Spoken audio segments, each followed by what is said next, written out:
So how can we communicate better? How can we communicate more effectively and create an outcome that moves us and the other person forwards in a way that's beneficial to everybody involved? It can be difficult to communicate well. Okay, there's a lot of skills involved. You've got the kind of the ability to express yourself, the ability to use language in the appropriate way, the ability to read people. All these different skills are required to communicate effectively. But the number one reason why most people cannot communicate well is because they cannot manage their own state.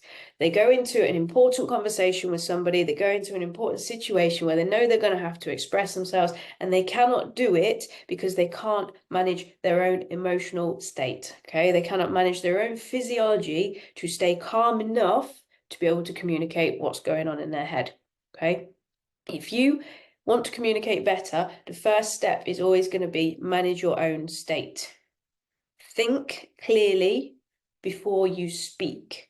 You want to think clearly, you have to be able to manage your physiology. So that fight or flight response, that nervous system kicking in whenever you get stressed out because you need to communicate, you need to be able to learn to calm that down. How can we do that? Well, we work on it. We learn to raise our ceiling for stress. So we raise our stress tolerance so that we are actually less likely to get stressed out in those situations. But we also learn how to deal with it in the moment, which can be done just through simple breathing practices.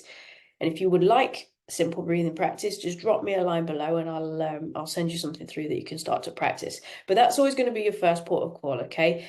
Before you can improve all the other skills, language, reading people, communication, body language, all of those different things, it has to come back to you managing your own personal state and actually being able to remain calm enough to communicate.